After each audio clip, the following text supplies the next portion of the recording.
akin. Higit sa lahat ang classmate ko mula Congress hanggang Senado.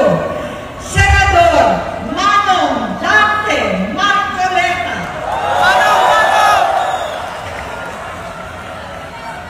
Napakahirap po ang pumunta, tumayo, at magsalita sa inyong harapan. Pero noong paman, alam ko walang madali kapag ikaw ay Marcos. Nanginginig ako at ang aking boses, hindi dahil ako'y natatakot sa inyo, kundi dahil nalulungkot po ako. Ipagpaumanhimig niyo sa gitna ng pagsasalita ko, ako'y hihinto, hihinga dahil sa bigat ng aking kalooban. Pero hindi yan ang dapat kong ihingi ng paumanhin. Hindi yan ang kasalanan ko sa bayan na dapat ihingi ko ng tawad. Narito po ako dahil sa tawag ng Iglesia ni Cristo para sa transparency, accountability, at justisya. At dahil sa tawag ng sarili kong konsensya, bilang senador, bilang kapatid, bilang Pilipino. Bata pa lang kami ni Bongbong. Alam na ng buong pamilya ang problema sa kanya.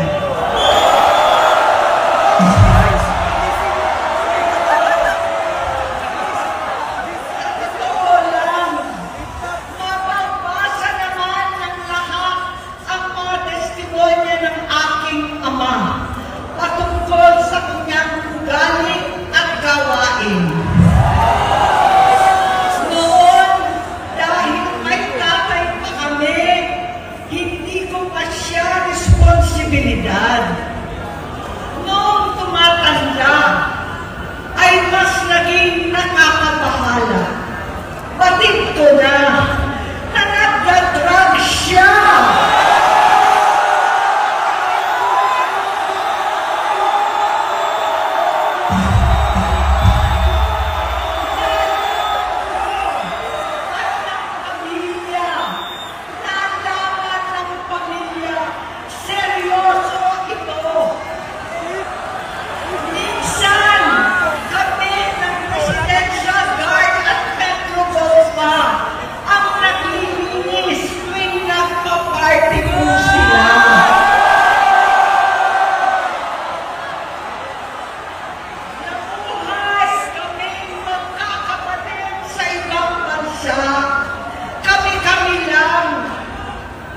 Kinumbinsi ko pa si Bongbong.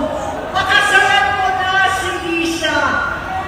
Naisip ko noon, kapag nag-asawa siya, malalagay na sa tahimik at magkakaroon ng direksyon. Ang laki ng pagkakamali ko.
Sin, kasabay ng kampanya ni dating Pangulong Duterte laban sa droga. Lumabas ang pangalan ni Bongbong sa listahan. Nakasama siya sa listahan ng mga celebrities, mga artista, Maricel Soriano at iba pa. Masinsinan kong kinausap si Pangulong Rodi. Halos manikluhod ako.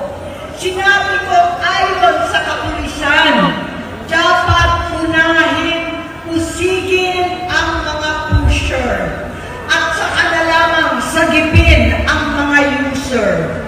Naligtas si Bongbong. Labis ang takot ko at pag-aalala. Kinausap ko siya at nagsabi siyang talagang siya ay nagbabago na. Muli at lagi, hindi ako nawalan ng pag-asa. Ako'y naniwala ulit. Mula noon na natatanggap ko na lang na balita tungkol sa kapatid ko ay regular na pagpapadoktor. Kaya kumalma naman ako. Inisip ko, totoo, dahil na-opera na ang tuhod niya sa gout. Siguro, totoo na ito. Hanggang nito, nalaman ko na tuloy ang paggamit niya sa mga party na garapalan ng hahain ng droga.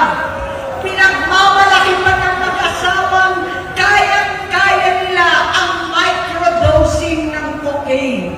Hari-hariin daw para 4 na beses sa isang araw. Hindi mabibisto. Ang pagpapadoktor, pinalabas nila ang pag-stem cell. Nagpapalit daw ng dugo, nagpapa-blood transfusion. Kayang-kaya raw, hindi ko maintindihan ang pinagsasabi.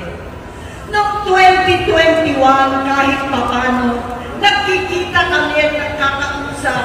Sumamba siya sa aking talagang hinintunan niya. Naniwala ako kasi sabi niya gusto niyang tumakbo. Ang sabi ko, tutulong ako sa abot ng aking makakaya. Pinakilala ko si Bongbong kay Inday. Naging magkatandem sila. Pagkatapos noon ay biglang hindi na niya ako ulit kilala. Kahit si Inday, nagtataka, bigla ko na itsakwera. Kahit ganon, nangampanya pa ako para sa kanya. Kahit si Inday na lang ang aking nakakausap. Hindi ko alam bakit ako nakabang sa headquarters nila sa Mandaluyong. Hindi ko alam bakit walang nagre-report sa akin tungkol sa kampanya. Sa totoo lang, masakit mang aminin, nung dinidisqualify na siya, halos papaboran ko na sana dahil may nagsumbong sa akin mula sa kanyang campaign team na gumagamit na naman siya. Nung sinabihan ko, siya at mga taong nasa paligid niya, nagkaisa silang tuluyan akong alisin sa kampanya na ako naman ang bumuo. Sinabi nilang gusto ko na siya ay mag-disqualify para ako ang pumalit. Hindi totoo yun! Iniisip ko ang kalagayan ng aking kapatid at paano siya magsisilbi kung ganyan ang kalagayan niya. Pero pinaparating sa akin na hindi siya lulong at minsan na lamang tuwing nagpa-party. Hindi ko maipaliwanag bakit gusto ko maniwala at hindi mawalan ng pag-asa. Noong nanalo siya, naging pinakamalayo na kami sa isa't isa. Maliban sa opisyal na takbuhan at kapag pumupunta yung nanay namin, hindi ako sumama sa loob ng 3 taon dyan sa Malacanang. Dahil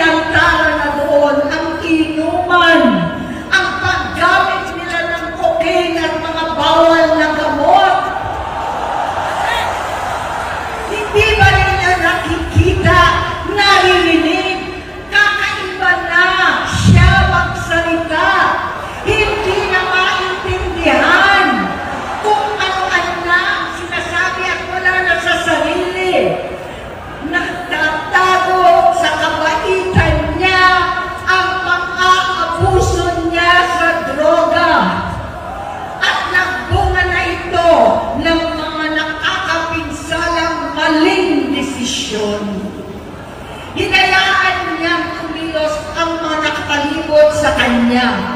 Yung mga umaastang presidente habang nilululong siya ng mga ito.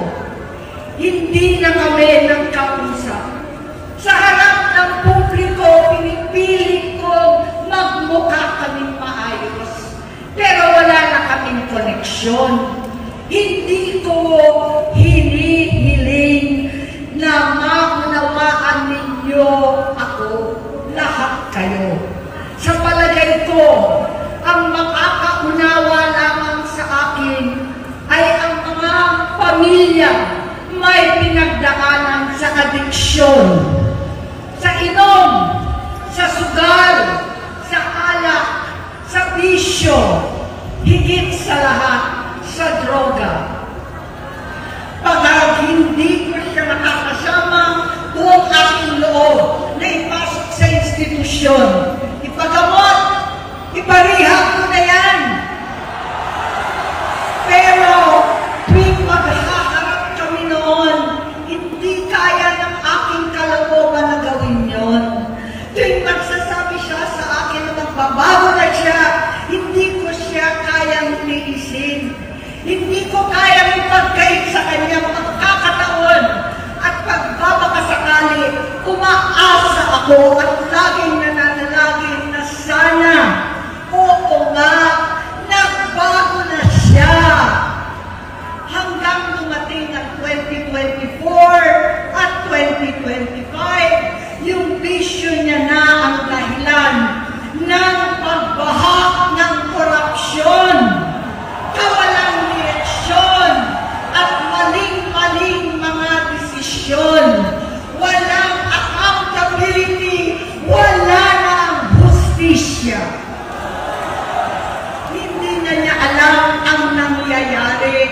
Hindi na pinapaalam sa kanya ang mga pangyayari. Sinamantala ng mga ito ang paggamit niya ng droga. Kinangkam na nila ang kaban ng bayan, habang ang mga dating tumatawag sa amin ng magnanakaw ay nakakita ng pagkakataon sirain ang lahat. Nagagamit na nila si Bongbong para sirain si Inday. Itinutulak pa nila si Bongbong at ang bayan sa bangin para umastang tagapagligtas.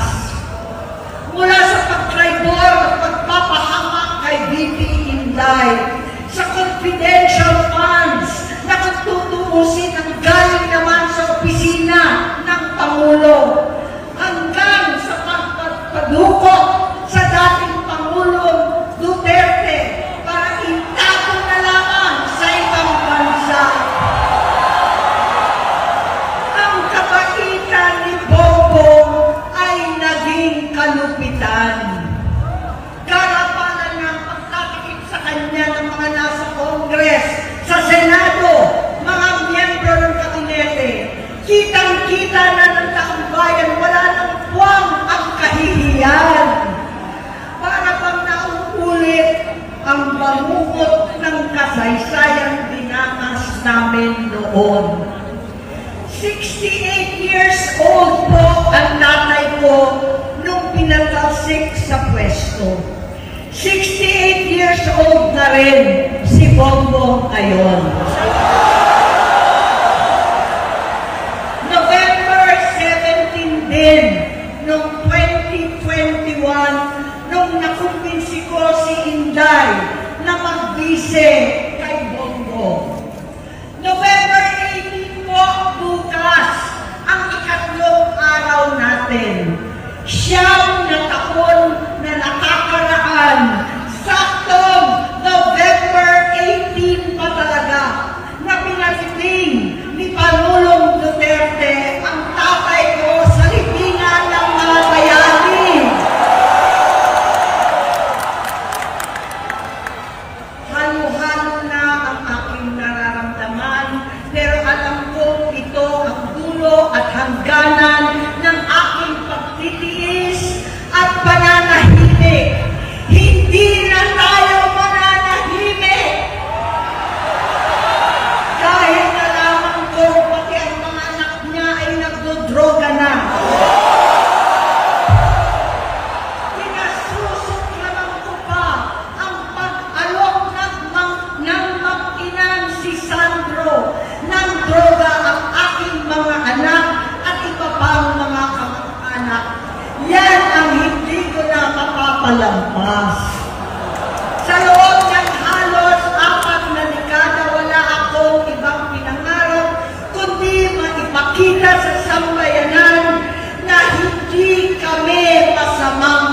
ako.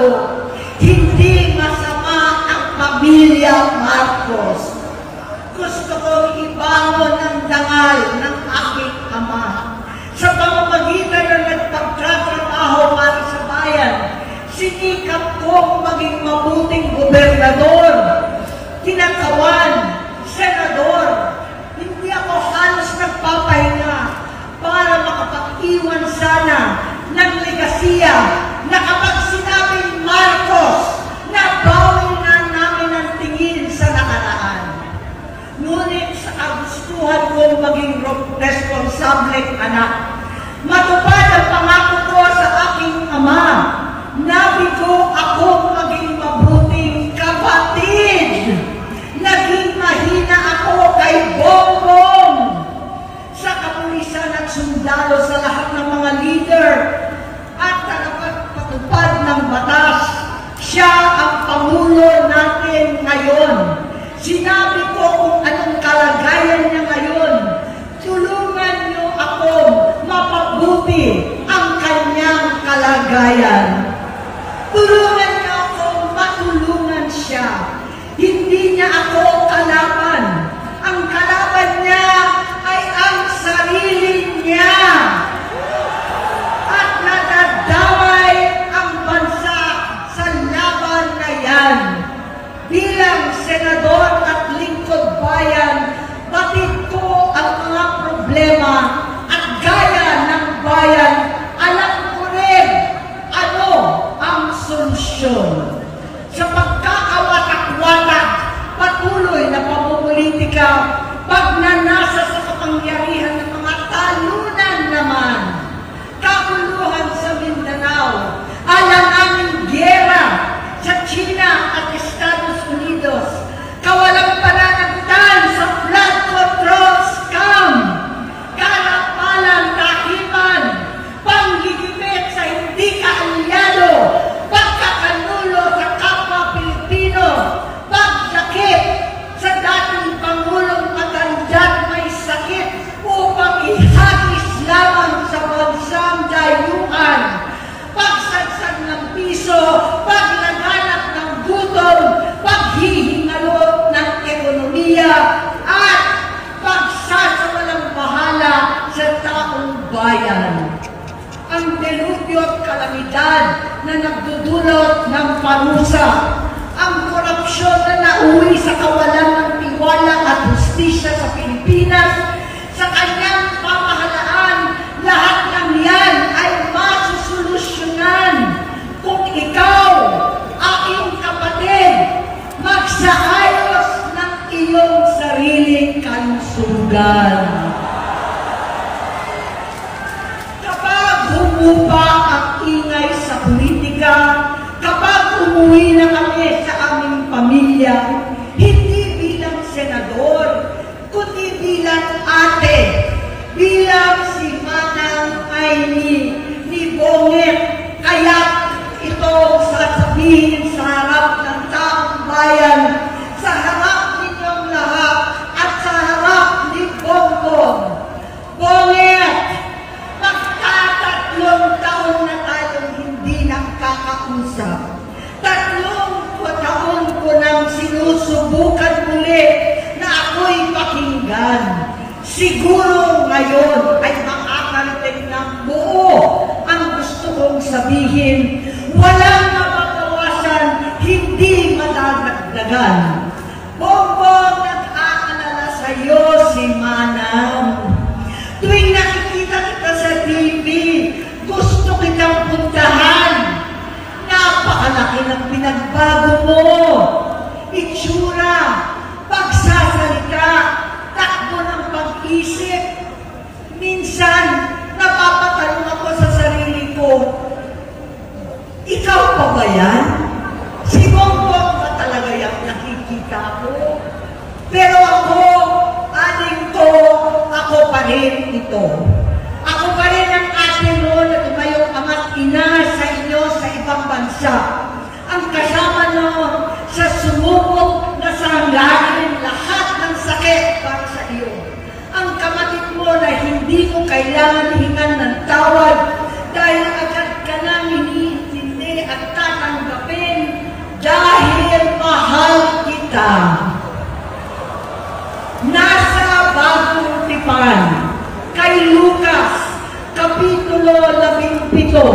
versikulo 3 hanggang 4. Kung magkasala ang iyong kapatid, sawayin mo siya. At kung siya'y magsisi, patawarin mo siya.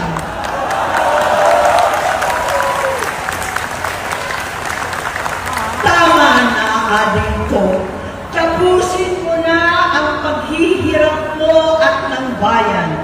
Gaya nung umalis tayo sa palasyo, kaya mo pa rin hawakan ang iyong kamay, huwag kang matakot. Malaki na ang dulot sa iyo ng droga. Sinisisi ko ang sarili ko dahil hindi ako nakinig sa mga sumbong. Hindi ako nakialam. Hindi ako maniwala. Pero hindi pa huli ang lahat. Tama na, ading ko. Magpahinga na tayo. Umuwi na tayo. Magpagamot, magpagaling at nangangako ko. Hindi ako malilingan, hindi ako magkukulang. Lahat ng kasama mo ngayon, hindi natin kasama sa pinakamadilim na bahagi ng buhay natin. Kasama mo sila ngayon dahil nasa taas ka pa. Ako at ang ating mga tunay na kapatid dito sa Luneta ang kasama mo kahit pagdilim ulit ang lahat. Talikuran mo ang iniisip at itinupulong lang ang misyon. Unahin na natin ang kalusugan mo dahil sa adiksyon na bigyan mo ng malubhang karamdaman ang buong bansang Pilipino. Matatanda na tayo. Sakitan na si Mami. Alagaan na lang natin ang isa't isa. Kaliwat kanan man ang panghuhusga sa akin.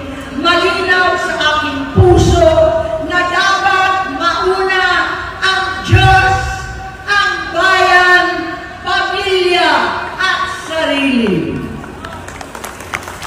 Hanggang sa mga oras na ito, Bonget, gusto kong malaman mo na hindi kita sinusukuan. Hindi ko kakayanin kung mapapahamak ka.